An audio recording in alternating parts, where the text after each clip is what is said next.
जीवन में भक्ति, ज्ञान और कर्म तीनों की महती आवश्यकता है।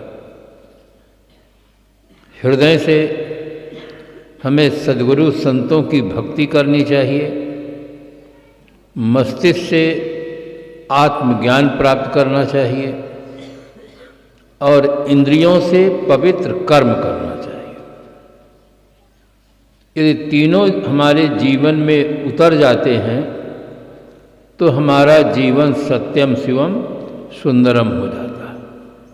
तीनों की महती आवश्यकता है। आज यहाँ पर जो संत समाज उपस्थित है, इसके मूल में है भक्ति। महाराज श्री राम भी ने कहा है, कह रघुपत सुन भामिन बाता, मानो एक भगत कर नाता। संतों से, सज्जनों का जो रिश्ता होता है वो रिश्ता भक्ति का होता है। सांसारिक रिश्ता जितने हैं सबका मूल है पाणी ग्रहण, शादी। एक रिश्ता संसार का शादी से प्रारंभ होता है और परमार्थ का, कल्याण का रिश्ता भक्ति से होता है।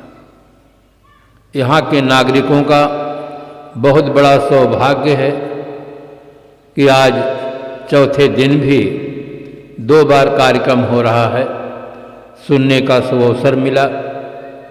भक्ति तो हम करते हैं, अपने अपने इष्ट को नमन करे सबको, अपने अपने आराध्य देवों को सभी अपना श्रद्धा सुमन समर्पित करते हैं, किंतु सगुण साकार चेतन मूर्ति की जो उपासना होती है उससे व्यक्ति को वस्तु स्थिति का बोध प्राप्त होता है, पवित्र जीवन जीने की सुंदर प्रेरणा मिलती है और व्यक्ति का जीवन सार्थक होता है।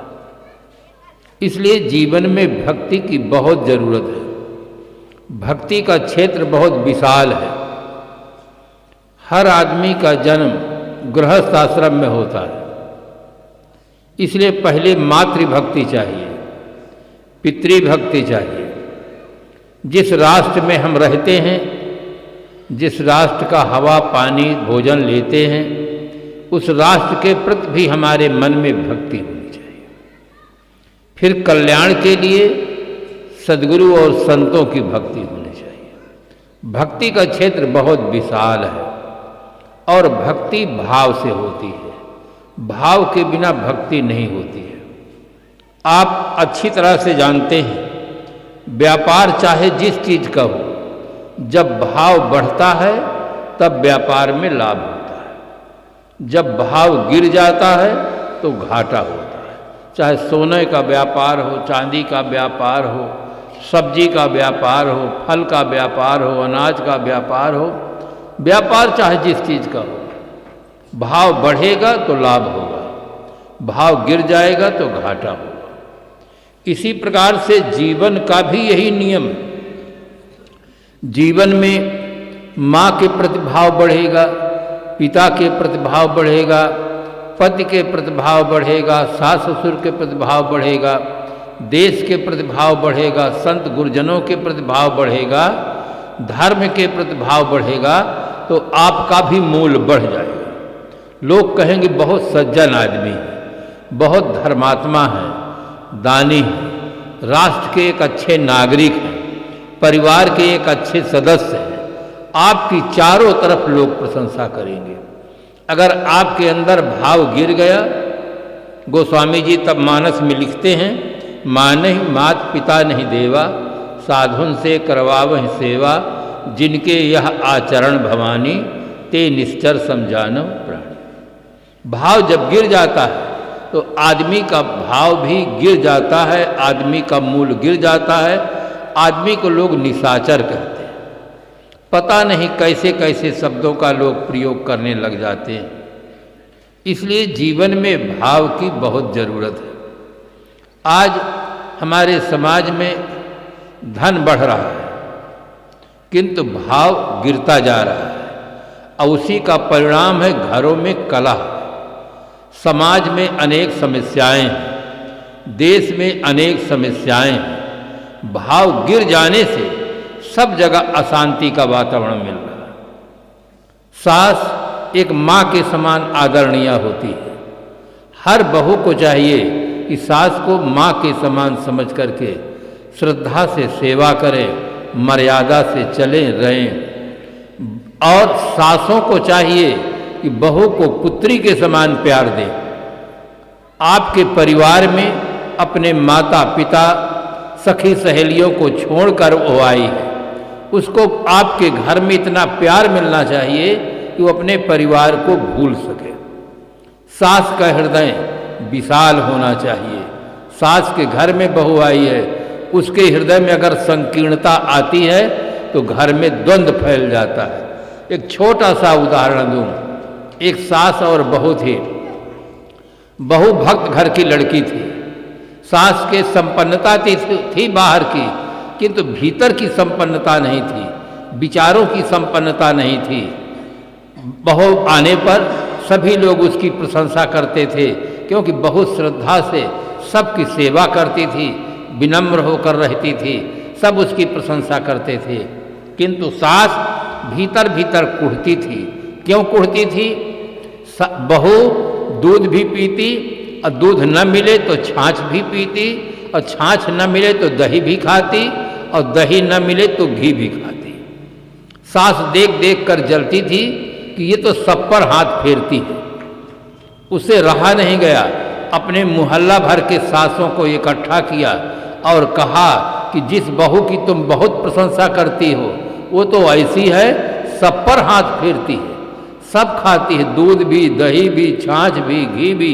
इसको आप समझा दो कि एक चीज खाए। उन सासों ने कहा कि आपकी सास कहती हैं, क्या सब सच है? उसने कहा, सास तो माँ है, वो झूठ नहीं बोलती हैं, सही कहती हैं, मैं सब खाती हूँ।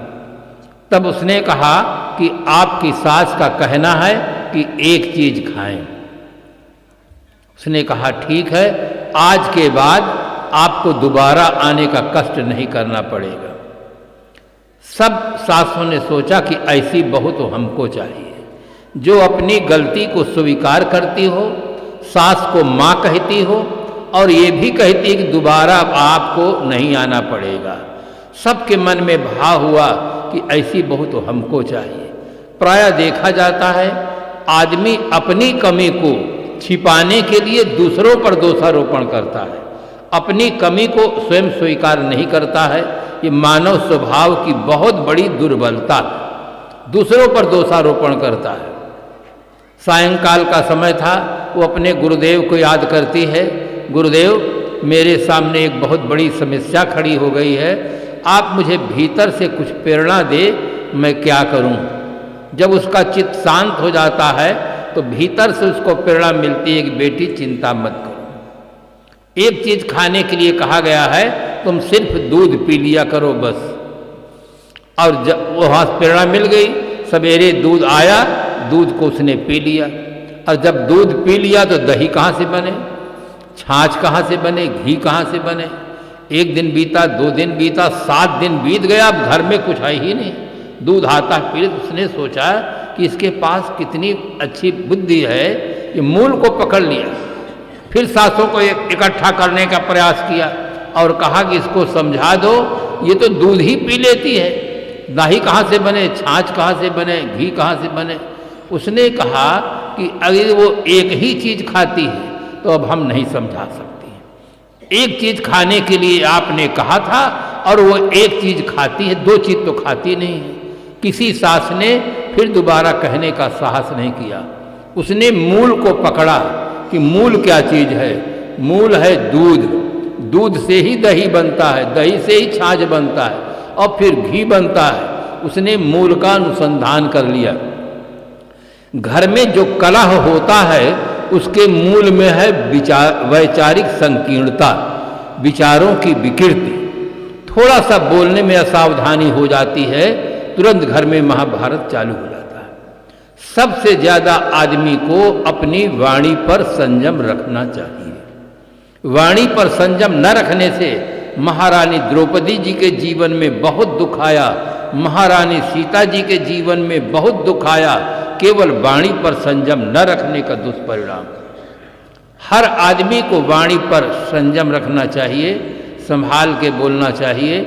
मधुर वचन है औषधि, कटुक वचन है तीर, श्रवण द्वार होए संचरे, साले सकल शरीर। सास का हृदय विशाल हो, इस प्रकार से बहुओं को पुत्री के समान प्यार दें, और बहू का हृदय विशाल हो कि सास को माँ के समान आदर करें, सेवा करें। हमारा घर में जीते जी स्वर्ग रहेगा, व्यवहारिक जगत सुंदर होगा। सत्संग हमें जीवन जीने की कला सिखाता है। सीने में सीने को जो सीना नहीं जानता, गर सांच पूछिए मुझसे तो जीना नहीं जानता। आज का आदमी बहुत कुछ पाया है, बहुत कुछ जाना है, किंतु जीने की कला न जानने के कारण जीवन वरदान नहीं बन पा रहा है। भीतर से आज आदमी अशांत हो गया। आज का आदमी पढ़ना सीखा, लिखना सीखा, कल कारखानों का बनाना और चलाना सीखा, नहीं सीखा तो सिर्फ जीवन जीना नहीं सीखा। अगर आदमी जीवन जीना सीख लेता तो नाना दोष दुर्गुणों से भरा हुआ उसका जीवन क्यों होता।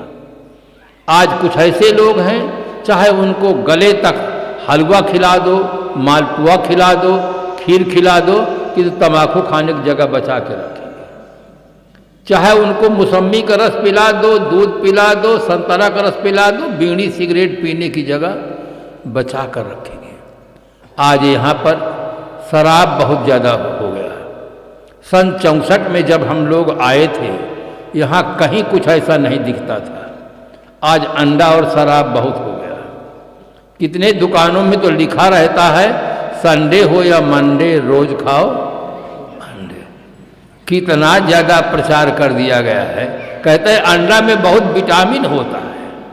अब आप लोग देहात में रहते हैं, आपके यहाँ सांड है, अंडा नहीं खाता है, हाथी अंडा नहीं खाता है, भैंसा अंडा नहीं खाता है। अंडा खाने वाले को लड़ा कर थोड़ा देख लो कौन हारता है कौन जीतता है।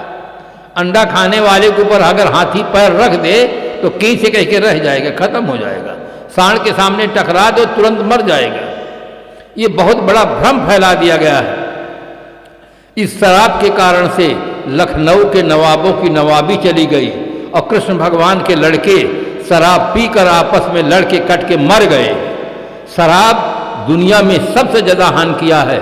सरकार चाहे जो व्यवस्था दे, आपके अंदर एक क्रांति होनी चाहिए। घर घर एक वैचारिक क्रांति होनी चाहिए कि हमारा घर, हमारा परिवार व्यसन मुक्त रहेगा। चाहे तम्बाकू हो, चाहे बीड़ी हो, चाहे गुटखा हो, चाहे पान पराग हो, चाहे शराब हो, व्यसन मुक्त हमारा समाज चाहिए। हम राष्ट्र के एक अच्छे नागरिक बन करके जीवन जिएंगे, राष्ट्र के भ्रष्टाचारी नहीं बनेंगे। ऐसा हर आदमी के अंदर संकल्प होना चाहिए। हमारे घर में कोई मेहमान आ जाए, हमारे घर में कोई राजनेता आ जाए, हमारे घर में और कोई व्यक्ति आ जाए, न जहर खाओ और न जहर खिलाओ। कभी भी कोई व्यसन की चीज़ मत दो। सबसे पहले आप मधुर वाणी से स्वागत करें, फिर मधुर पदार्थों से स्वागत करें, किंतु जहर न दिखाने के लिए। चाहे वो खुश हों चाहे नाराज हों। एक बार आएंगे, दो बार आएंगे, जान जाएंगे कि ये भक्त हैं, फिर आपसे प्रेम करेंगे, नाराजगी खत्म हो जाएगी। व्यसन मुक्त समाज होना चाहिए। सत्संग में आने वाले व्यक्तियों को, सभी व्यक्तियों को शाकाहारी होना चाहिए। अगर हमारे बच्चे को कोई व्यक्ति देख करके उसका मांस खाना चाहे, काटना चाहे, हम पूरी ताकत लगा देंगे। मित्रों से, नेताओं से, दूसरे लोगों से कोशिश करेंगे कि हमारे बच्चे की हत्या न हो, किंतु दूसरे के बच्चे की हत्या करके हम अपने पेट को भरना चाहते हैं। इस पर बिल्कुल कड़ाई होनी चाहिए। घर में हर आदमी को शाकाहारी होना चाहिए। कभी मांस, मछली, अंडा, शराब, इन चीज़ों का सेवन नहीं है। हमारा भारत देश, यहाँ अन्न है, दूध है, फल है, रस है। आदमी के खाने के लिए कितने सुंदर सुंदर पदार्थ हैं, उन पदार्थों को खाओ। हमारी वैचारिक धारा पहले बिगड़ती है, ये कर्म बाद में बिगड़ते हैं। आदमी के पतन को देख करके एक कहानी याद आती है कि एक बार भगवान ने सभी प्राणियों को बुलाया और कहा कि मैं तुम्हारा सृष्टा हूँ, मैं तुम्हें सुखी देखना चाहता हूँ, एक एक वरदान मांगो, जो वरदान मांगना चाहते हो वो मांगो, मैं तुम्हें सुखी देखना चाहता हूँ, एक वरदान दूंगा। पहले कौन मांगे? आदमी की संख्या बहुत कम है, लोक में तो बहुमत का बड़ा महत्व है, धर्म के क्षेत्र में बहुमत का कोई महत्व नहीं है, केवल राजनीति के क्षेत्र में बहुमत का महत्व है। जिसको बहुमत मिल जाता है उसको कुर्सी मिल जाती है। बहुमत आदमी को नहीं मिला, जल में रहने वाले प्राणियों को बहुमत मिला। पूरे विश्व में 7 अरब के अंतर्गत मनुष्यों की संख्या है पूरे विश्व में। पहला नंबर आबादी में चीन का है, दूसरा नंबर भारत का है, किंतु भारत के राजनेता वोट के लिए कोई ठोस कदम नहीं उठा रहे हैं। चीन की सरकार ने कड़ा कदम उठाया है, कोई भी व्यक्ति एक ही बच्चा पैदा कर सकता है, दूसरा बच्चा पैदा नहीं कर सकता है। चीन की सरकार ने बड़ा कड़ा कानून लगा दिया। भारत के राजनेता केवल वोट के लिए कोई ठोस कदम नहीं उठा रहे हैं कि देश में एक कानून बना सके, ऐसी राजनेताओं में क्षमता नहीं रह गई है। केवल वोट बैंक चाहिए सबको, देश समाज चाहे हमारा जहां चला जाए, सबको सन्मत दे भगवान और हमको बहुमत दे भगवान। हमको बहुमत चाहिए, हमको सन्मति की जरूरत नहीं है। तो इस प्रकार से जल में रहने वाले प्राणियों को बहुमत मिला। जल में रहने वाले प्राणियों से भगवान ने पूछा, मछलियों से, कि तुम अपने सुखी जीवन जीने के लिए एक वरदान मांगो। मछलियों ने कहा, भगवान आपकी बहुत बड़ी कृपा है, कितने ऋषि मुनि तपस्या करते हैं, उनको आप दर्शन नहीं देते हैं, हमें आप दर्शन दिए, आपकी बहुत बड़ी कृपा है, हमें आप सुखी देखना चाहते हैं, तो केवल आदमी को अपने पास बुला ले तो हम सुखी हो सकते हैं।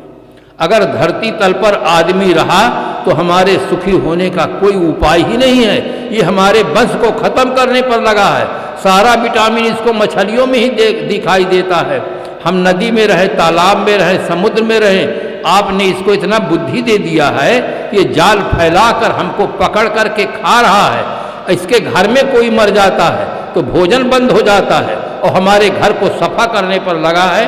केवल आदमी को अपने पास बुला ले तो हम सुखी हो सकते हैं। भगवान को बड़ा दुख हुआ कि मेरी सर्वोत्तम कृति तो आदमी है और आदमी के लिए ऐसा। फिर आकाश में उड़ने वाले पक्षियों से पूछा गया कि तुम सुखी जीवन जीने के लिए क्या एक वरदान मांगो।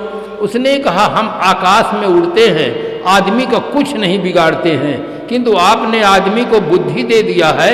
ये राइफल उठाता है, एक गोली मारता है, मुंह पर से नीचे गिर जाते हैं, पका के खा जाता है, और ये तो हमारे वंश को ही खत्म करने पर लगा हुआ। आदमी को अपने पास उठा ले तो हम सुखी हो जाएंगे। हाथी से पूछा, तुम बताओ। हाथी ने कहा, आपने हमें इतनी ताकत दिया है कि अगर आदमी के ऊपर हम पैर धर दे तो आदमी मर जाएगा, किंतु बुद्धि आपने आदमी को दिया है। ये लोहा का एक औजार लेता है, हमारे ऊपर बैठ करके धच्चे धच्चे करता है, उठ कहो तो उठना पड़ता है, बैठ कहो तो बैठना पड़ता है, न बैठे तो मारता है लोहा से। हमें तो नाको दम हो गया है, न रात में फुर्सत न दिन में फुर्सत। आदमी को अपने पास बुला ले तो हम सुखी हो सकते हैं। घोड़ा से पूछा, अरे मेरे बाप ने मुझे इतनी ताकत दिया है कि आदमी का क्या मजाल है कि मेरे सामने दौड़ सके, किंतु बुद्धि आपने आदमी को दे दिया। हमारे मुंह में लगाम लगा लेता है, उछल के कूद के बैठ जाता है, फिर दौड़ाता है। हमको तो पूरा नरक है। आदमी को अपने पास बुला ले तो हम सुखी हो जाए।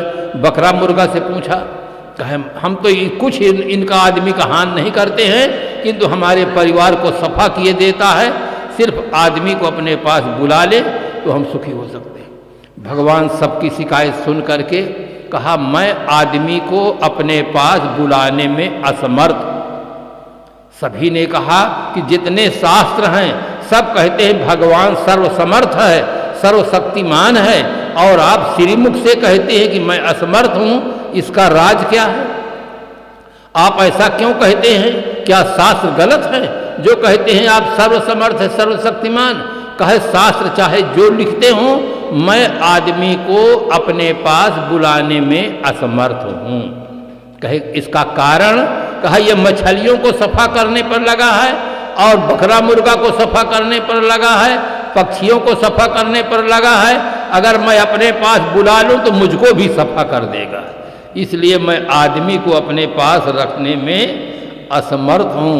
ये आदमी की चाल की खराबी के कारण से देश में विश्व में समस्याओं का अंबार लगा हुआ है। केवल खराब आदमी के चलते घर में नरक है, समाज में नरक है, देश में नरक है, विश्व में नरक है। अच्छा आदमी अगर इस समय कोई आ जाए, आपका कार्यक्रम चल रहा है, कोई राष्ट्र नेता आ जाए, कोई भक्त आ जाए, कोई सती साध्वी देवी आ जाए, तो बहुत बड़ी खुशी होगी कि आप बहुत अच्छे समय से दर्शन दिए हैं। किंतु एक ही आतंकवादी आ जाए राइफल बम लेकर, तब सबके मन में भय का वातावरण हो जाएगी, पता नहीं अब क्या होने वाला है। कहते हैं लोग भगवान सब जगह है, अल्लाह सब जगह है, किंतु आतंकवादी आ जाए तो वह भाग जाते हैं। चाहे धड़ाधुंध गोली मंदिर में चलाते हैं, मस्जिद में चलाते हैं, आदमी को मार डालते हैं, और साधु हो चाहे कोई हो, सबको गोली से भून देते हैं। कोई शक्ति काम नहीं करती। तो इस प्रकार से बंधुओं, आदमी का सुधार सच्चा सुधार है। सबके मूल में आदमी है। दुनिया में जो कुछ विकास हुआ है उसका श्रेय आदमी को प्राप्त है। आदमी के अलावा कोई जानवर आज तक कोई पुस्तक नहीं लिखा है, कोई मंदिर नहीं बनाया है, कोई मंत्रों का जाप नहीं कर रहा है, कोई कारखानों का निर्माण नहीं कर रहा है। आज छोटा सा यंत्र हमारे सामने मोबाइल है, कितना बढ़िया यंत्र है। अगर ये यंत्र त्रेता युग में होता महारानी सीता के पास, और सीता कहती हेलो हेलो रावण आया पकड़ ले गया, तो ये घटना नहीं घटने पाती। तुरंत राम आ जाते, राम को जंगल जंगल भटकना नहीं पड़ता, पूछना नहीं पड़ता, रोना नहीं पड़ता। ये सब घटनाएं घट गई। और आज के युग में कितना सुंदर साधन है। आज का युग अच्छा युग आया है। इस अच्छे युग में आप अच्छी तरह से शिक्षा के क्षेत्र में बढ़ें, बालक बालिकाओं को खूब पढ़ाएं, साथ साथ अच्छे संस्कार दें। केवल विद्या से काम चलने वाला नहीं है। विद्या आज जो लोग बहुत पढ़ लिए हैं और उनको अच्छे संस्कार नहीं मिले हैं, तो वे कहते हैं हम दो हमारे दो, माता पिता को वृद्धाश्रम में दो। माता पिता को घर में देखना नहीं चाहते। जिन्होंने जन्म दिया, पाला पोसा, पढ़ाया लिखाया, शादी किया, उनको कहते वृद्धाश्रम में दो। एक नौजवान था, एक आश्रम में संत के पास गया, कहा महाराज हम अपने माता पिता को ऐसे वृद्धाश्रम में भेजे हैं जहाँ खाने की सुविधा है, टेलीविज़न देखने की सुविधा है, उनको सेवा करने की सुविधा है। बड़ी प्रशंसा बता रहा था। अब महात्मा जी जब वो बोल चुका, महात्मा जी ने कहा तुम्हारे पिता ने एक बहुत बड़ी भूल की है। वो चौंका, कहे क्या महाराज, क्या पिताजी ने भूल की है? कहा जिस समय तुम जन्म ले लिए थे उसी समय तुमको अनाथालय में भेज देते तो उनको आज वृद्ध अवस्था में अपना घर छोड़ना नहीं पड़ता। यही तुम्हारे पिता ने भूल की, अनाथालय में नहीं भेजा। ऐसे बच्चे को अनाथालय में भेज देना चाहिए जो माता पिता को वृद्धाश्रम में देखना नहीं चाहते। कितनी दुखद घटना है। इसलिए बच्चों को केवल पढ़ाई पर न छोड़ो, उनको अच्छे संस्कार दो। अच्छे संस्कार नहीं दोगे तो बच्चे आपके नहीं होंगे, ना आपकी सेवा करेंगे, ना आपकी कोई परवाह करेंगे। शिक्षा के साथ साथ दीक्षा की बहुत बड़ी आवश्यकता है। अगर बच्चों को दीक्षा नहीं मिली, बच्चे भक्त नहीं निकले, सज्जन नहीं निकले, तो निश्चित समझ लेना ये बच्चे आपके नहीं होंगे। अच्छे संस्कारों की बहुत जरूरत है। अच्छे संस्कार माता पिता दें, संत गुरुजन आते हैं वे दें। बालक बालिकाओं को एक सुंदर दिशा मिलनी चाहिए जिससे वो जहाँ जाएं, जहाँ रहें, माता पिता का नाम उजागर करें, माता पिता को गौरवान्वित करें, माता पिता को भी गौरव हो कि हमारे बच्चे कितने अच्छे हैं, कितने सज्जन हैं। चारों तरफ लोग इनकी प्रशंसा करते हैं। प्रशंसा आदमी सद्गुणों की करता है, शरीर की नहीं करता है।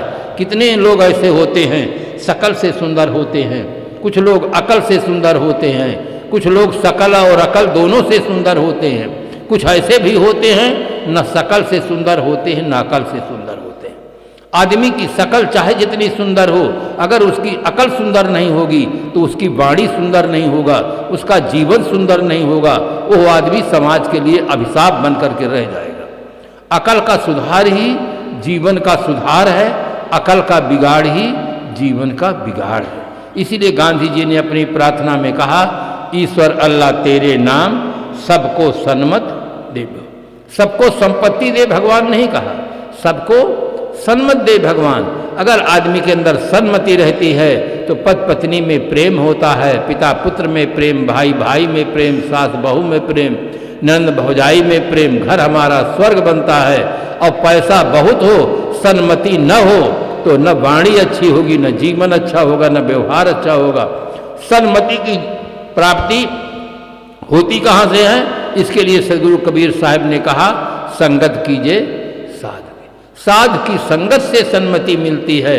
देखो, जिनको सन्मति मिली, रत्नाकर को सन्मति मिल जाती है। रत्नाकर अपना धंधा छोड़ करके और महर्षि वाल्मीकि बन जाते हैं। जिन व्यक्ति को सन्मति मिल जाती है, उनके जीने की दिशा और दशा दोनों बदल जाती है। सबसे बड़ी उपलब्धि है सन्मति का मिलना। सन्मति मिल जाएगी तो हमारा लोक और परलोक दोनों सुंदर बनेगा। तो आप 2 दिनों से क्यों कहें, 4 दिनों से अनेक मनीषी संतों के बहुत सुंदर विचार आप श्रवण किए हैं। आप सबके श्रद्धा भाव बहुत प्रशंसनीय है। कबीर समिति के सभी आयोजक बंधुओं को, ग्रामवासियों को मैं बहुत साथ समाज की ओर से बहुत बहुत धन्यवाद देता हूँ कि इसी प्रकार से हमारे समाज में संगठन रहे, प्रेम रहे, पारिवारिक जीवन में सुमत रहे, सद्गुरु संतों के प्रति अगाध श्रद्धा रहे, जिससे हमें सुंदर प्रेरणा मिलती रहे। हमारे बालक बालिकाएं होनहार बने, हमारा गांव एक आदर्श के रूप में रहे।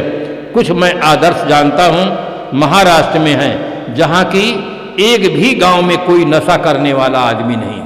न नशा करने की दुकान है और न नशा करने वाला आदमी है। एक भी आदमी मांसाहारी नहीं है, सब आदमी शाकाहारी है। ऐसे इस प्रकार से हमारे गौरव होना चाहिए कि हमारा गांव एक आदर्श रूप में रहे, हमारा समाज एक आदर्श रूप में रहे, हम राष्ट्र के एक अच्छे नागरिक बन करके जीवन जिए, एक अच्छा जीवन जीने का सौभाग्य प्राप्त करें। इन्हीं शुभकामनाओं से के साथ हम अपनी वाणी को विराम देते हैं। सभा में उपस्थित सभी बंधुओं को, देवियों को, माताओं को बहुत बहुत धन्यवाद।